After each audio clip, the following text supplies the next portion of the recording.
You are listening to Essence, a podcast about story, journey, and self.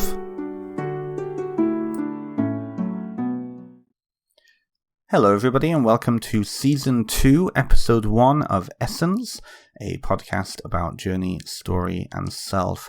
After a summer hiatus where I have been very busy, I have decided to bring back Essence for September and the rest of the year.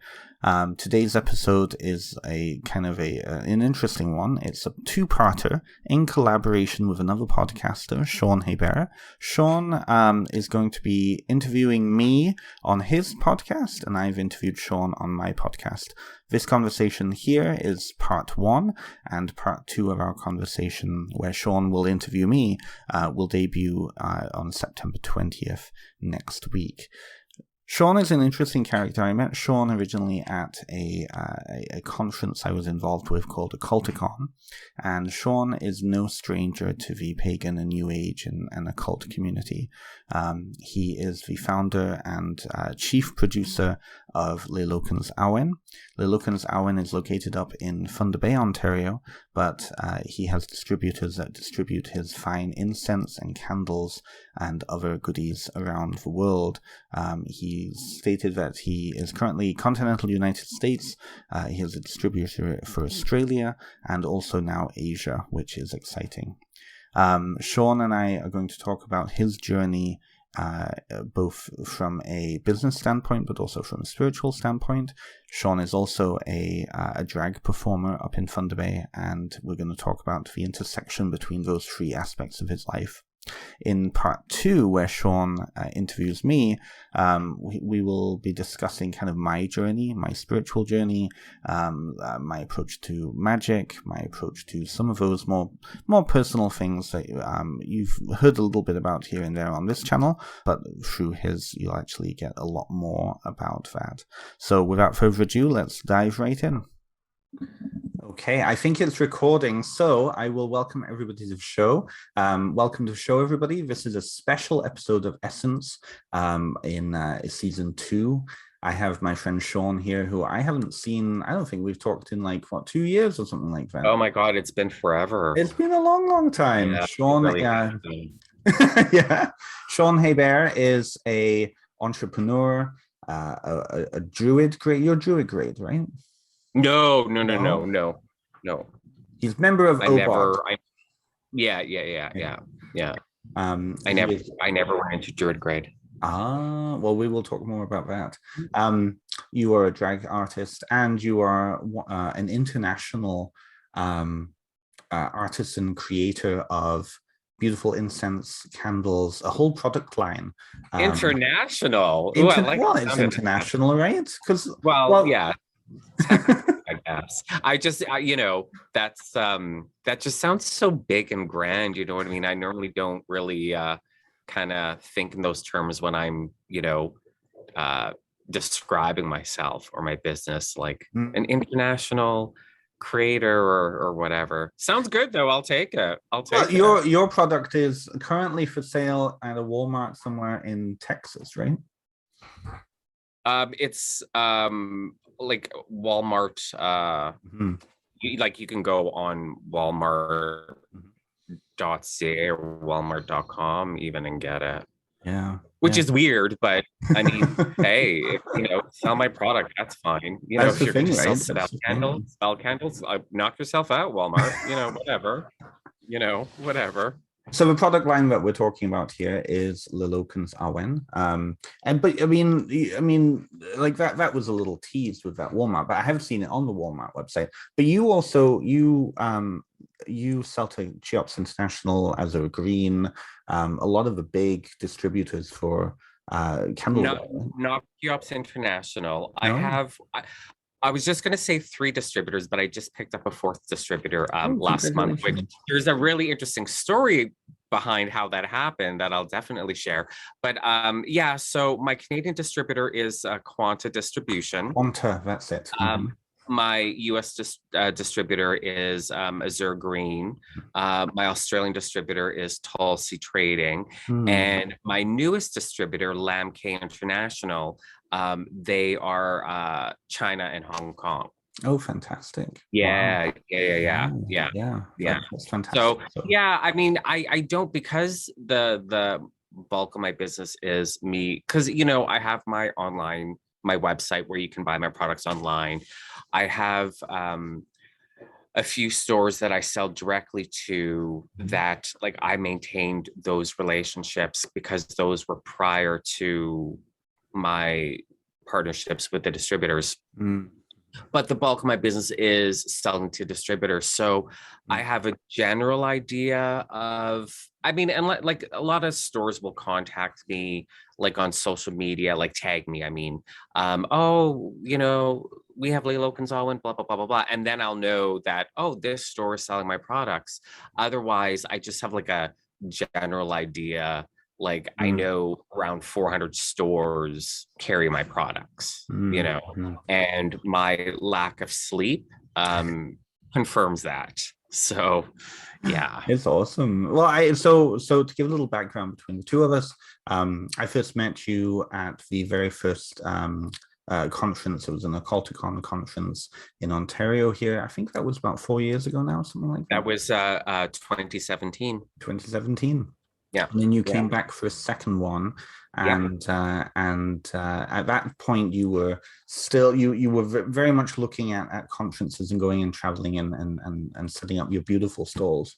Yeah. So since then, give us an idea, if you want to, kind of what your business has become.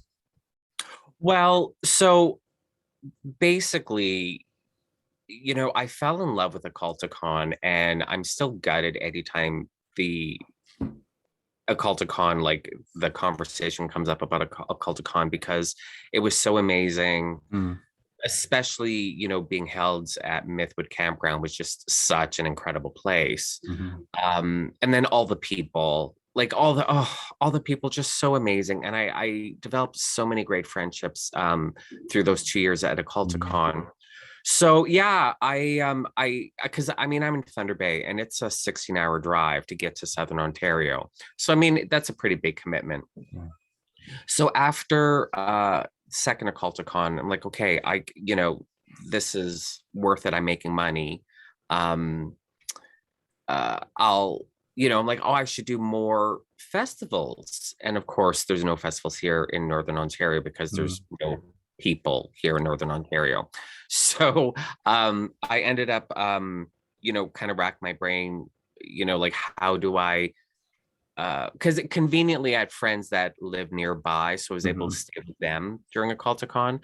But there was other ones that people recommended I attend as a vendor, and nowhere near anyone that I know. So mm, trying to figure out how I lug all the product down, mm, plus how am I going to sleep? Like, exactly.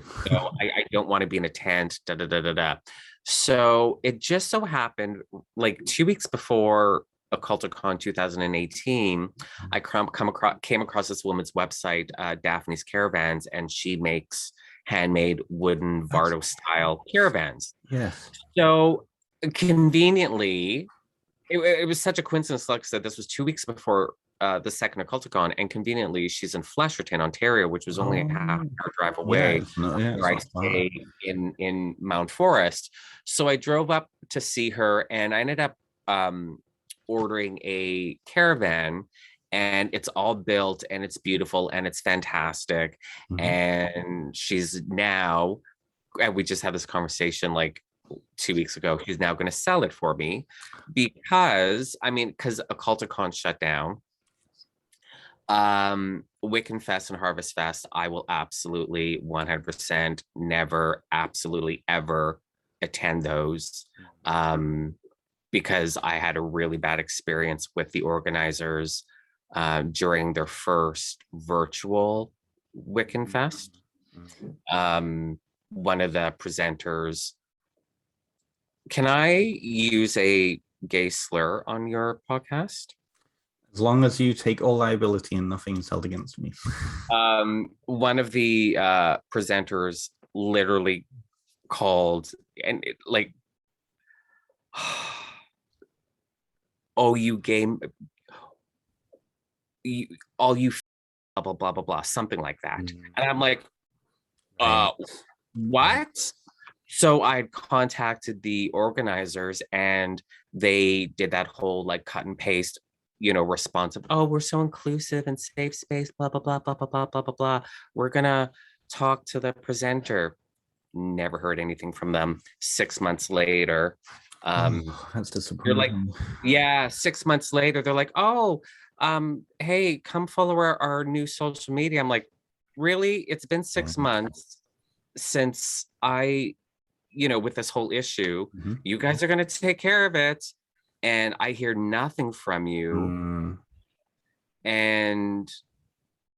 But 6 months later, you're happy to contact me to promote your new social media. So they do the whole, oh, I'm so sorry you didn't get our message. I'm like, well, we're communicating on Instagram. I'm like, well, you can see the same messages that I'm seeing, and there was no follow-up. So they tried to do the whole like, oh, we messaged you, too bad you didn't get it, blah, blah, blah, blah, blah. But then they followed that up with, oh, it wasn't a big deal. So that's 3 down. So that literally left me with one festival and this is talking to everybody over, the 2 years at Occulticon, which festivals to go to. And it was, besides Occulticon, it was those 3. There's others down there, and they're like, don't waste your time. So there's one festival. Now we've been shut down for 2 years. I don't need that caravan. So she's going to sell it for me. And who knows if I'll do festivals. I don't know.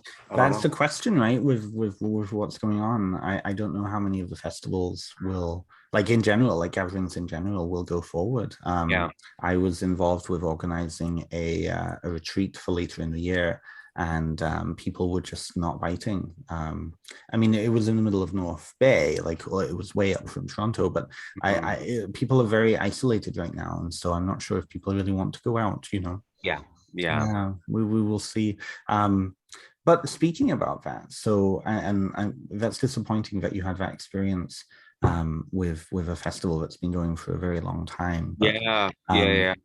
But to kind of bring that piece in, we said at the beginning about your drag work, and you're very really connected with the queer community, both in Thunder Bay and down here in Southern Ontario, and you've been with it for a very long time. Can you talk a little bit about what your work is in the community? Well, so as a drag performer, as performance art, it's entertainment. Like at the very surface level, it's entertainment. It's having a good time. It's making people feel good, have fun, be happy. But I don't know any drag queens personally that just see drag as performance or as a job. Traditionally in the queer community, whenever something needs taken care of, someone needs taken care of. Someone in the community has suffered a tragedy and money needs to be raised. It's always the queens that are, first up saying, okay, let's do a show, let's raise some money, how can we help? And that's just what drag queens do. And I started doing drag when I was a teenager, and I did for years, and then I stopped just with work. I mean, I moved to the States and I'm in a different city every day. It's not conducive to doing drag. Plus I was getting older. Not like drag is purely for young people, but well, look at Lady Bunny, right? I didn't say it, Lady Bunny. Blame Ben. But so a couple of factors, like, well, I don't need to be doing drag anymore. When I moved back to Canada, and I'm back with my original drag sisters, and we're hanging out and blah blah blah blah blah. We decided to get the group back together. We're all older, we're all in our careers, we're all financially secure. So it was like, okay, let's have fun. let's show the community a good time, have fun, but also, raise money, do fundraising and whatnot. So originally what we started doing was raising money for Thunder Pride, which is our local, pride organization here in Thunder Bay. We stopped doing that after 1 year. We had raised something like $10,000 or $12,000 for the Pride organization, and the chair at the time told one of our performers that we should have given them more money. I remember you posting something about this. Yeah. So it's like, you know what? There's plenty of organizations out there that, are grateful for, whatever money, you know what I mean? We do food drives where instead of charging like a cover fee at the door, we charge, like 2 non-perishable food items. And that goes to a local pantry and a local grocery chain. Like I say chain, it's like 2 grocery stores, but it's locally owned. It's owned by a family. They match our donations.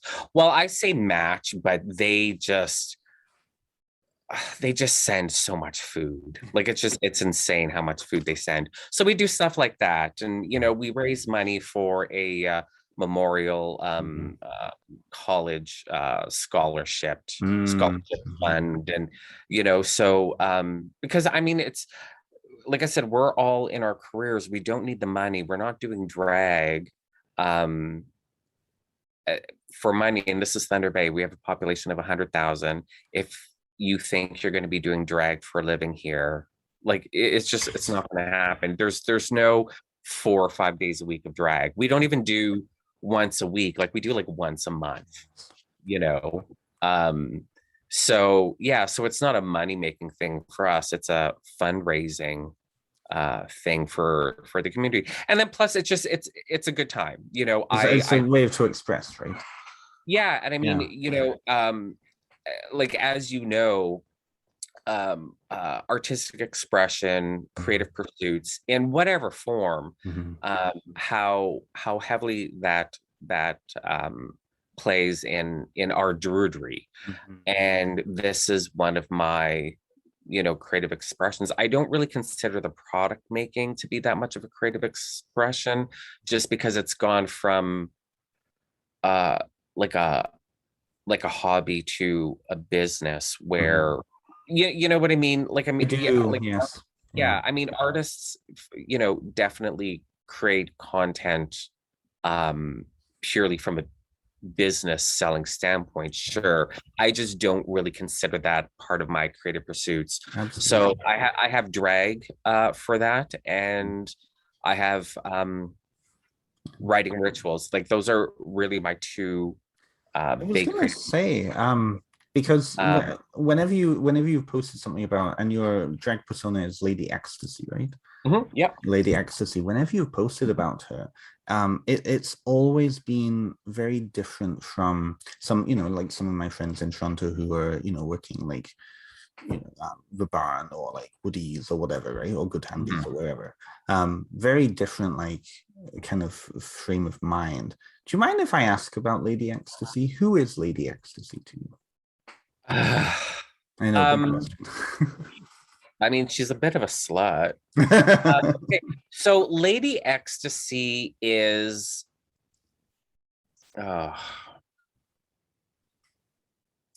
I like public speaking. I like doing like lectures, workshops, speeches, like whatever, like being the focus of everyone's attention. I like performing. I think Lady Ecstasy is the more confident version of that that performance persona, because I still, as much as I like public speaking, I'll still get nervous beforehand. Really? Yeah, well, Wow.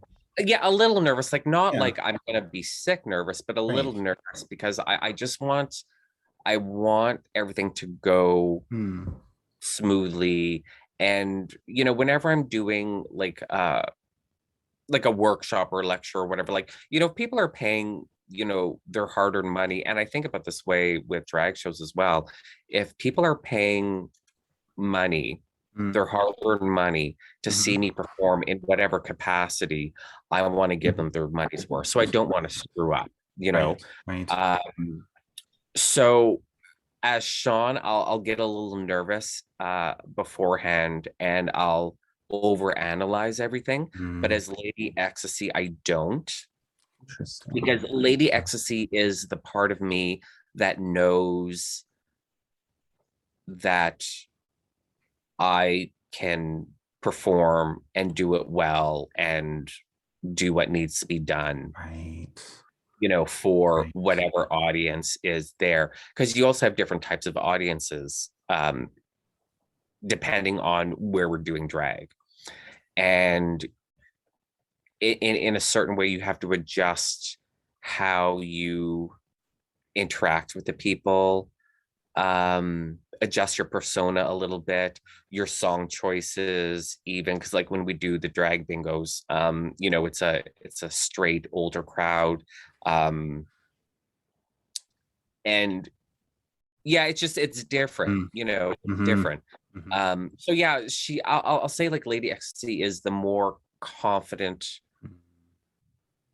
version of myself, I would say. Right. Right. Yeah, yeah. And a Yeah. slut. Like I And a wasn't joking. slut. Like, I uh, love that. I And a mean, slut. you've seen me in drag. I tend to wear very I tend to wear very little clothing when I'm in drag. Um, but I mean, with my body, can you really blame me? No. Well, right, right. There were some words spoken as a Culticon about that. So, but now, so you're saying that, and Wait, what? I'm not What? saying anything. We're gonna um, talk afterwards. yeah. um, but now to bring that in with your Druidry, because that, like, I find that surprising, because I've been in a ritual with you. I'm pretty sure that you were leading it, or you were leading a good part of it. And Which ritual? when didn't you do one at the second Occulticon? Didn't you take part in? No. No, Okay, no. maybe it was just your presence, because I remember I was you just in a gonna say, robe. I mean, my presence tends to you know, outshine everyone, I guess. I don't Well, know. I mean it, like, pitch black. Here comes a guy wearing bright, bright white. Yeah. But maybe you know what is. I think it is. I think it's reading your book. So Shawn also put out a book, connected to the 8 holidays of the Druid calendar, and Oh, you you have read ritual that? pieces. I have it right here. Where is it? Ah. Where is it? Here we go. And I was thinking Oh. about it. A year in a Druid grove, celebrating the seasonal festivals on the wheel of the year by Shawn Oh Hebert. God. Yes. I put that out, like, that's, this is self-published. I put that out because, going back to the whole drag thing, we're raising money for this group, we're raising money for that group, we're raising food. And then I became president of a local health clinic that provides services for HIV, AIDS, Hep C, harm reduction. And, so I mean, just like being president of that, sitting on the board, I mean, that takes up so much time. But then there's also other stuff that you're doing, for the community in relation to that connection with the clinics called Elevate. Um, and one day I was like, I'm not doing anything for the environment. So I'm like, what can I do? So I'm like, oh, you know what? I'm gonna put together some of the rituals that I I've done as a druid, put it in a book and just throw it online and sell X amount of like I did like I'm gonna sell 500 copies and then I'll pull it so no one can buy it. Yeah. Just as a money raising thing for the environment. So Mm. then all that money I just donated for environmental causes. Wow. So yeah. So I mean, it's That's not a good beautiful. book. Like it's not like a must have um book about druidry or Mm-hmm. it Is was that just the way humility again, right? What I it was was. gonna say before Mm, was reading this and kind of seeing your presence in a ritual.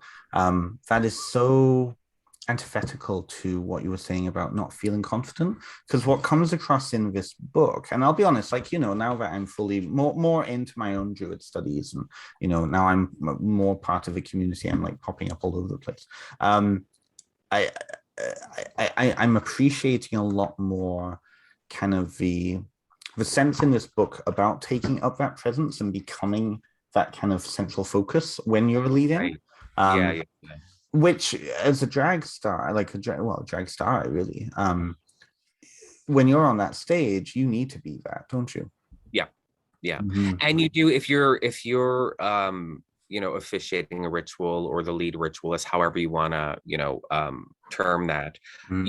you have to obviously have that confidence and the presence of mind, the awareness of what's going on around you. Um, like I have to read the audience when I'm in drag, I have to read the audience and are they having a really good time? Do they look a little bored? What do I need to do? And you have to do the same thing when you're leading ritual. I don't get nervous leading ritual. And maybe that's like how Lady Ecstasy is a part of me, but a different persona being, officiating a ritual is, another aspect of myself, another, persona. I don't get nervous. And there's, when you're doing group ritual, it can be a lot like theater where, you're also the director, you're the lead actor, but you're also the director. And making sure everything, Mm-hmm. everyone's where they're supposed to be and, you know, making sure everyone's hitting their cues and whatnot. So yeah, that I don't get nervous about at all. I mean, because I live for ritual. My daily ritual practice is pretty involved. You know, Can I ask about that? Because I do want to ask about how you came to Druidry, but that I think that will be a good segue in. What does your daily ritual look like? So besides, my druid path or my druid spirituality, however you want to call it, I've always been, ever since I was a teenager, really fascinated with the Golden Dawn. So I've incorporated a lot like the Golden Dawn system of magic into my daily practice as well. And it does work really well, harmonizing my druidry with the Golden Dawn when I want to, blend those two together. So the Golden Dawn, ritual magic, it's very you can describe it as being very ceremonial, very not like a sort of a wing it eclectic kind of thing. There's a lot of structure to it. So my daily practice, like I on a good day, like if I'm not completely drowning with my work, I can get in a good, 2 hours, 3 hours of ritual Oh, uh, fantastic. throughout the day. And that can include doing my you know my daily well, not sunrise, because that's just not going to happen. You'll be seeing But sunrise from the other way, right? yeah, when I first wake up, but like sunrise, noon, sunset, midnight, always, doing my lesser ritual, the pentagram, whether it's banishing, invoking, depending on the day, depending what I'm doing, with the middle pillar exercise and whatnot. So yeah, it can be very, and I mean, like, and I'm not talking about like doing it in my pajamas. I mean, I'm talking about, taking the time and effort to robe up. I'm in my ritual room in front of the altar. The candles are lit, the incense is going, and it's very, yeah, it's very, it's very structured, and it's like the full Monty, but I like, I'm fortunate, and I recognize, how fortunate I am that I have the time and the freedom to do that. I'm not saying that, if you're not dedicating that amount of time to your daily practice, you're failing, you're not a real occultist or anything like that. Like, nothing like that. It's just, I enjoy ritual, I enjoy the process, I enjoy the formality of it. And I'm fortunate to have the time to dedicate to it. Yeah. Unless all four distributors have placed an order all within the same day, which happens quite often, and I'm, working for 14 hours a day for 5 days straight, then not so much. Yeah. Well, but I mean, what I heard under what you were saying was it's about discipline, right? It's about maintaining. It doesn't matter how long. When you were talking, it reminded me. Do you know Damien Eccles? Yep. Yeah. So Damien Eccles was talking about how that's his life, right? That's what he's used to doing, because when he was in prison, it was 18 hours a day of that, and then sleep, and then 17 hours a day of that, and then sleep, right? The core of that, though, is discipline, of getting into a routine of some kind, right? So can I ask you, what is it like for you when you fall out of that routine? What are the repercussions for you? I definitely feel off. Yeah. And it's okay to I don't want to say neglect, but it's okay. You do go through periods where you're just not there mentally, to be dedicated to your daily practice, and that is 100% okay. But I don't feel right. And I don't feel right. I notice I get clumsy. And the things, I don't do a lot of practical magic. And I probably should do more practical magic, but I don't. And I never really have.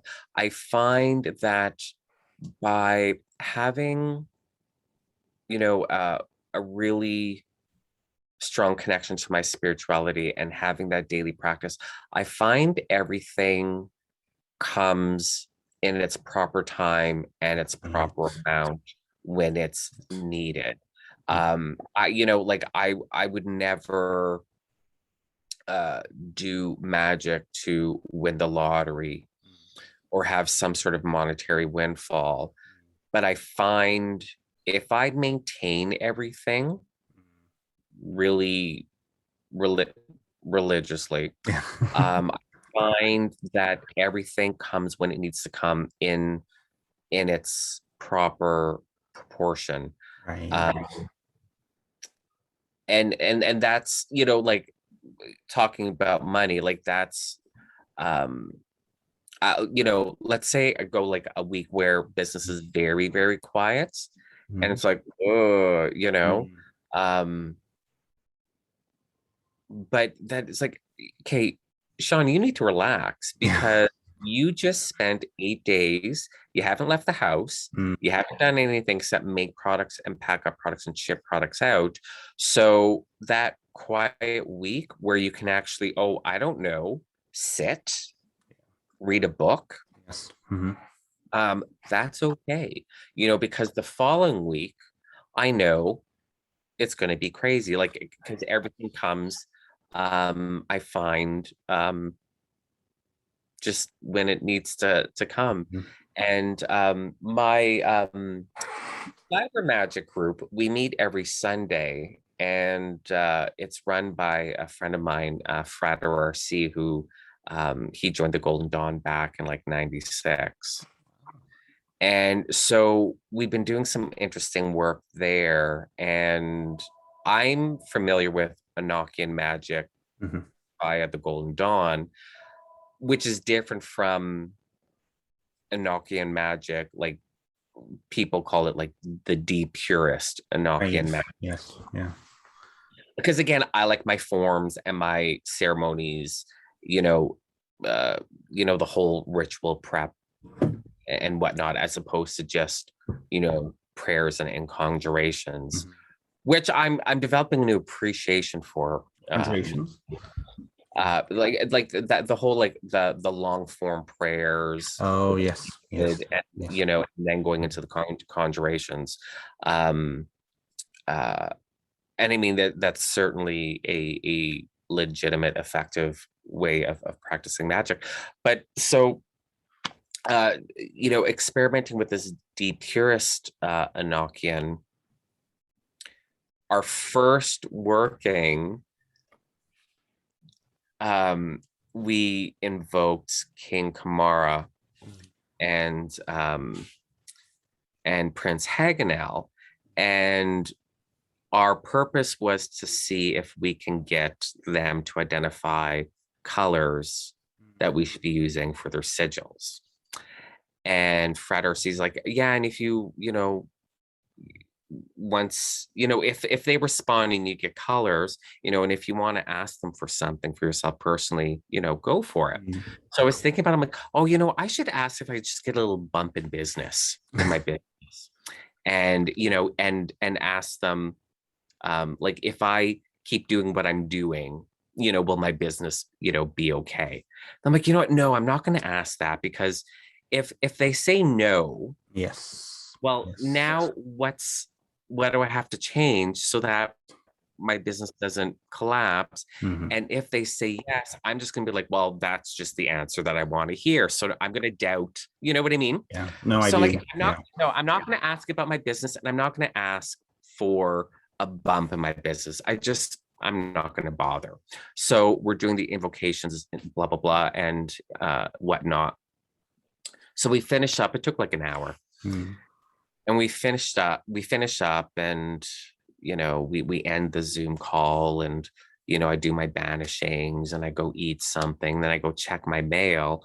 Well, at 9:02 p.m., Mhm. while we were invoking Hagenel, Mhm. who's the doer, Mhm. um, I get this email from this company, Lamb K International. We came across your products. We would like to be your distributor for China and Hong Kong, blah, blah, blah, blah, blah. That's You excellent. know, That yeah. works, So, right? I mean, Yeah. I didn't technically ask for any help with my Yeah. business, but it was certainly in my head. It was definitely in my heart. And Mm. I think, perhaps the angels, Kamara, King Kamara, and Prince Hagenel saw that, and probably or perhaps saw the lack of greed, because Yes. I even was if gonna I say. follow through with the ask, I'm not asking for a monetary windfall, and I'm not asking for something outrageous like, can you increase my business 100 times? I'm just like, oh, just a little bump in business. You know what I mean? Like one extra sale from a distributor. So I mean, Well, that's the thing. It's the restraint piece, right? That. yeah, I mean, it would have been a modest ask had Yeah. I asked it. So I don't know. I think they Mhm. they just looked at my heart and saw, what I really wanted. And Mhm. yeah, so um That's a powerful story. I'm not surprised though. I'm not surprised at all. I'm really not. I found like in my own life when situations like that have come up, I've often, when I get desperate, gotten in my own way or gotten in the way, and then messed it up, right? You know, Mm, I'm a, yeah. I'm a strong believer. I've been working a lot with the web of weird, this concept of web of destiny, and you know, and people when they become desperate, especially, I mean, having my own practice, having my own small business years ago, right? Mhm. It's very tempting to become overwhelmed, especially when you're quiet or when things start to, at least the perception, to go down, and you're racking your brain. Or what am I doing wrong? And then you start doing more than what you need to do, Yeah. and it's Yeah. and getting in your way and messing it up, right? Yeah. So I definitely feel, yeah, I hear you when you say that. Mm-hmm. Yeah. So, take it for what it's worth. I mean, I choose, and it's funny too because I did some work with Madeir, King of the Fairies, and I invoked him, and we sat and we had a conversation, and that was really like that whole scenario was just Mm.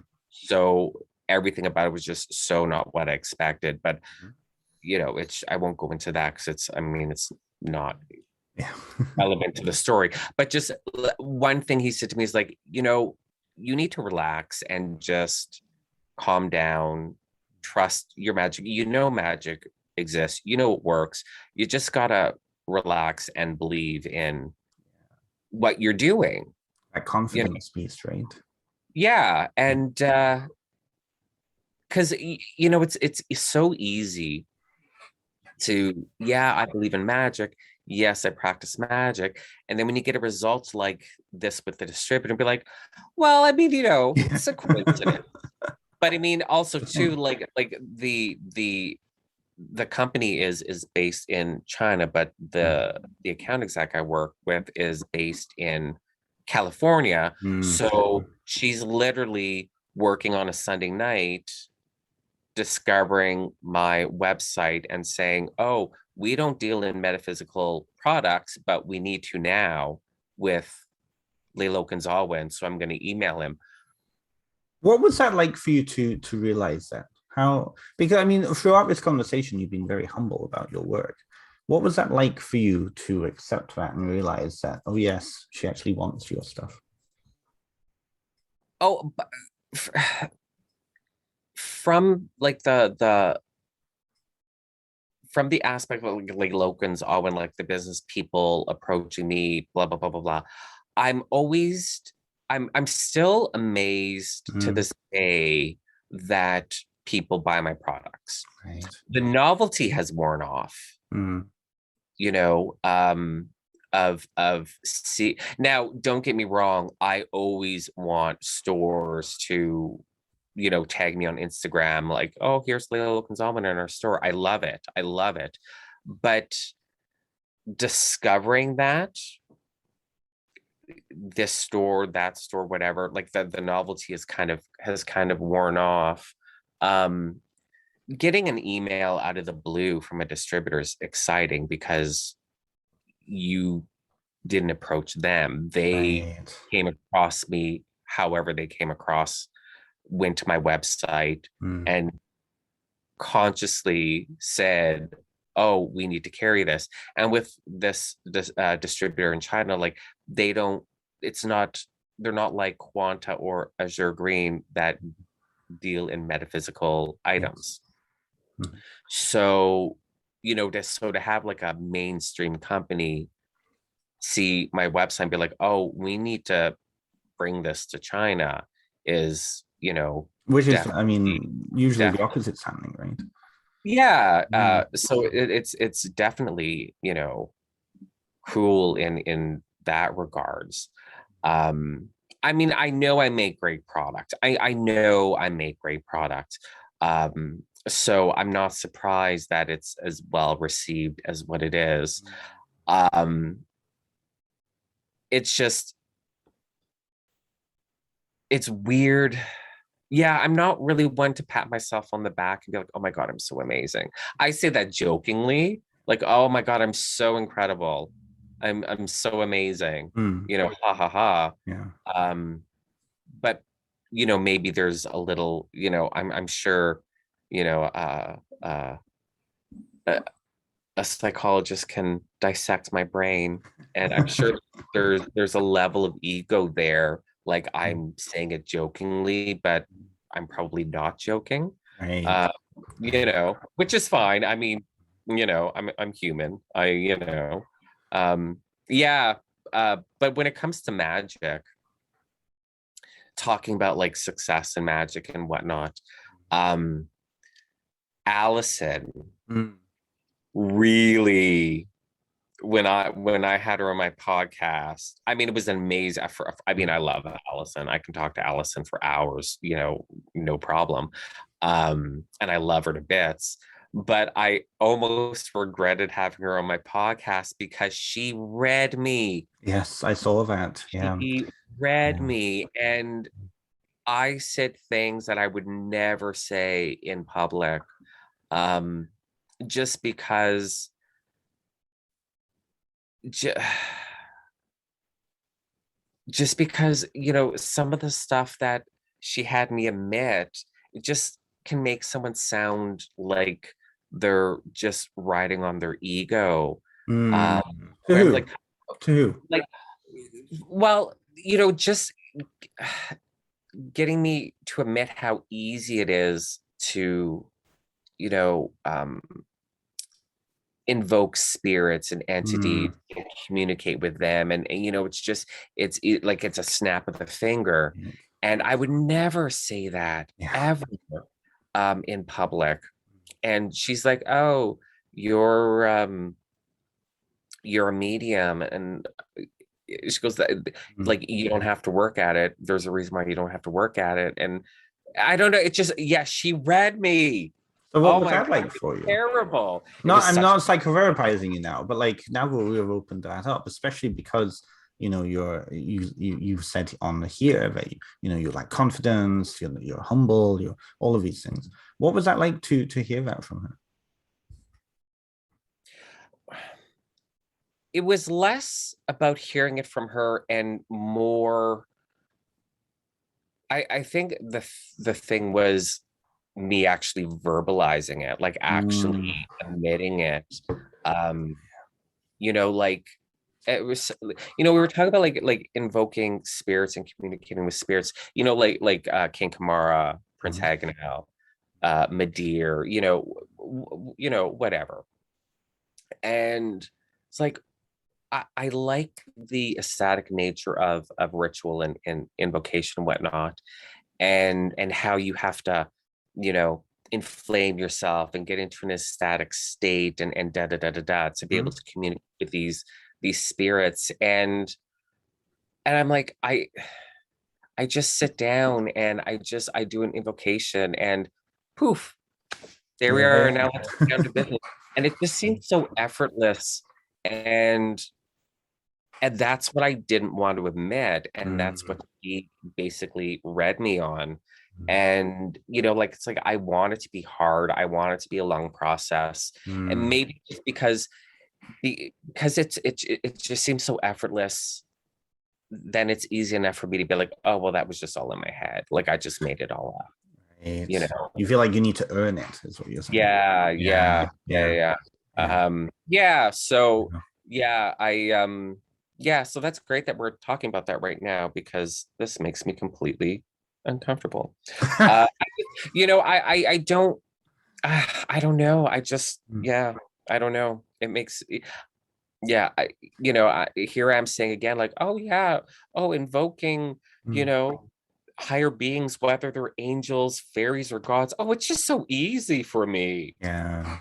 That just seems so like that comes from pure ego, even though. But to And who, right? To who? it's That's my funny though, question. because when I hear people talk like that, that's, Mm. I'm like, okay, you're just an egomaniac. Ah, I But see. now I have to realize that's not necessarily the case, Mm. because I've admitted it in public twice now. I'm certainly not an Mm. egomaniac. Again, I'm sure there's ego involved with my life. I have a Mm. podcast, I do drag, I officiate rituals. There's got to be a level of ego involved, but an egomaniac, I'm certain, But So yeah, that's that healthy yeah. versus unhealthy, right? That's like I sit with clients all the time and we talk about that, especially clients who are not used to seeing themselves in a healthy way. They're only ever seeing themselves in this downtrodden space because that downtrodden space is comfortable for them, Yeah. But learning that difference between healthy and unhealthy is huge, Yeah. Yeah. But I cut you off. You were going to say something. Oh, I don't know. That's the joy of having a chit chat. It'll come back to us. Right. I am seeing the time, and so the this part one of this combined episode is coming to an end. And then for those of you who have joined me on my podcast, you can find in the link down below, either on the YouTube page or on the podcast page, the link to part 2 of my chat with Shawn. And we won't be going anywhere. I think you're going to go and run and let your dog out, and I'm going to go make a cup of tea. But it'll probably be a few days in between. So I will see you in a few moments, and I will see you in a couple of days on Shawn's channel. So thank you so much, Shawn. We will see you soon. Thank you for having me.